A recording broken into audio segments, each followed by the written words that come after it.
राजस्थान काश्तकारी अधिनियम के प्रावधान में SC/ST श्रेणी के लोगों की कृषि भूमि की खरीद फरोख्त में दिए गए संरक्षण को ही ढाल बनाकर बड़ी संख्या में मौके की जमीनों की बेनामी नामों से बिक्री हो रही है। आयकर विभाग की बेनामी संपत्ति इकाई ने राज्य में की गई कार्रवाइयों में जो मामले हाल ही में पकड़े हैं उनमें अधिकतर मामले SC/ST श्रेणी के लोगों से ही जुड़े हुए हैं। विभाग की बेनामी संपत्ति इकाई की कार्रवाई बेनामी कानून में हुए संशोधन और राज्य में जब्त बेनामी संपत्तियों को लेकर देखिए ये खास रिपोर्ट। महानिदेशक आयकर अन्वेषण रेणु अमिताभ ने पत्रकारों को कहा कि वित्तीय वर्ष 2016-2017 से अब तक राज्य में 407 करोड़ 27 लाख रुपए की बेनामी संपत्तियों को अंतरिम जब्त किया जा चुका है। विभाग की BPU इकाई ने कार्रवाई करते हुए 551 मामलों में 701 संपत्तियों को जब्त किया। इन संपत्तियों के वास्तविक लाभार्थी स्वामी कुछ और लोग थे, जबकि ये संपत्तियां किन्हीं और लोगों के नाम से पंजीकृत थीं। वित्तीय वर्ष 2023-24 में प्रदेश में 55 करोड़ 3 लाख रुपए मूल्य की 152 प्रॉपर्टी को अटैच किया गया है।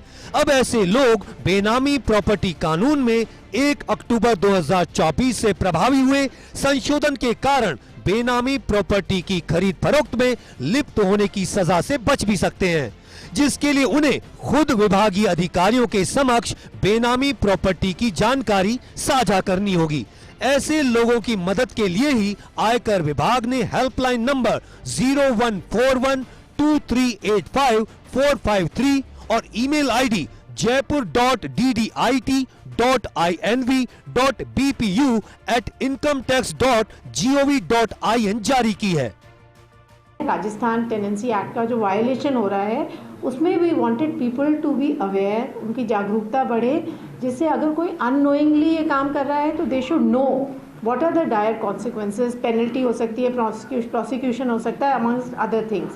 और अगर वो नोइंगली कर रहे हैं तो भी they can have a rethink कि हमने ये गलत कर दिया है, but we have an opportunity. Act में ही एक 55A सेक्शन आ गया है जिसमें you can come out clean, you can become an approver, you can explain कि उस समय क्या आपके सर्कमस्टेंसेस थे, क्या दबाव था कि आपने ऐसा काम किया। So this particular campaign is to create that kind of awareness, not for a routine work जो हमारी BPU यूनिट कर रही है और वो अपना लगातार काम करती जा रही है। प्रधान निदेशक आयकर अन्वेषण अवधेश कुमार ने कहा कि राज्य में शेल कंपनियों के माध्यम से राज्य में 99 करोड़ 98 लाख के बेनामी लेन देन का खुलासा किया गया है। एक छापेमारी कार्रवाई के बाद जोधपुर में 143 बेनामी प्रॉपर्टी पकड़ी गई हैं, जिसकी कीमत करीब 47 करोड़ 30 लाख रुपए बताई जा रही है।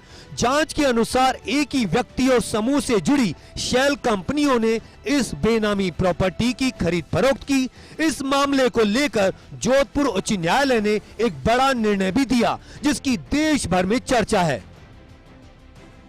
बेनामी प्रॉपर्टी एक्ट में वर्ष 2016 में किए गए संशोधन के प्रभावी किए जाने को लेकर उठे विवाद पर सर्वोच्च न्यायालय की ओर से दिए गए निर्णय के बाद देश भर में इस कानून में हो रही कार्रवाई शिथिल हो गई और आयकर विभाग ने इस आदेश के पुनर्विचार का आवेदन किया। कुछ समय बाद सर्वोच्च न्यायालय ने आयकर विभाग की पुनर्विचार याचिका को सुनवाई के लिए स्वीकार कर लिया, तो विभाग की ओर से फिर कार्रवाइयां शुरू हो गयी। वित्तीय वर्ष 2023-24 में प्रदेश में 55 करोड़ 3 लाख करोड़ की 152 प्रॉपर्टी पकड़ी गई हैं। इसी तरह चालू वित्त वर्ष में अब तक 80 करोड़ 78 लाख मूल्य की 31 प्रॉपर्टी पकड़ी जा चुकी हैं, जिसे विभाग की बड़ी सफलता माना जा सकता है। बेनामी संपत्ति के खिलाफ आयकर विभाग एक बार फिर सक्रिय हुआ है। आयकर विभाग ने इस बार सक्रियता ऐसे लोगों को जागरूक करने की दिखाई है जिनके नाम से बेनामी प्रॉपर्टी दर्ज है।